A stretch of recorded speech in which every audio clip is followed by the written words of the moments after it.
এটা তো খুবই খারাপ। এটা নিয়ে আর কি বলবো, আমাদের দেশে এরকম হয়। আড়ালে থাকার কিছু না, ও সেক্টরটা চেঞ্জ করেছিল, ওই কারণে দেখা সাক্ষাৎটা কম হতো। এটা তো খুবই খারাপ। এটা নিয়ে আর কি বলবো, এটা শুধুমাত্র আসলে আমাদের দেশে এরকম হয়, বাইরে তুমি দেখো এরকম না। বাইরে যত বয়স বাড়ে, যত ম্যাচুরিটি বাড়ে, যত এক্সপিরিয়েন্স বাড়ে, তত ভালো ক্যারেক্টার তারা পায়, তত বড় বড় পুরস্কার তারা পেতে থাকে। আমাদের এখানে তো দেখি উল্টো বিষয়টা। জানি না এটা কেন, আমাদের ইন্ডাস্ট্রি অনেক ছোট অবশ্য, ইন্ডাস্ট্রিরও দোষ দিয়ে লাভ নাই। এতে আসতাম ঠিক এই জায়গাটায় দাঁড়িয়ে সুমন ভাইয়ের সাথে অনেকক্ষণ গল্প হতো, আড্ডা হতো, দেখা হয় না অনেকদিন। আড়ালে থাকার কিছু না, ও সেক্টরটা চেঞ্জ করেছিল, অভিনয় থেকে ও রেডিওতে জয়েন করেছিল। আর আমরা যেহেতু এখনো অভিনয়তে আছি, ওই কারণে দেখা সাক্ষাৎটা কম হতো।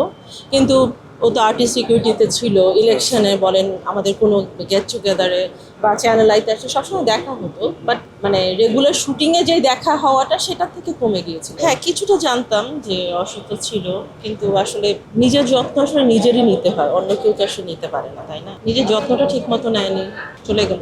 না না, তার জায়গা তার, তাই না?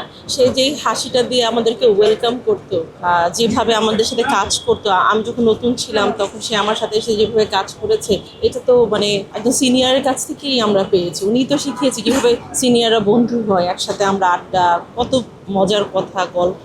এখন সবাই তো আসলে সবকিছু শেয়ার করে না, সে হয়তো বা তার অসুস্থতা সবাই সাথে শেয়ার করতে পছন্দ করতো না। ওইটাই তো বললাম যে হাসি দিয়ে কথা বলতো, ভিতরে চাপা কথা তো বলতো না।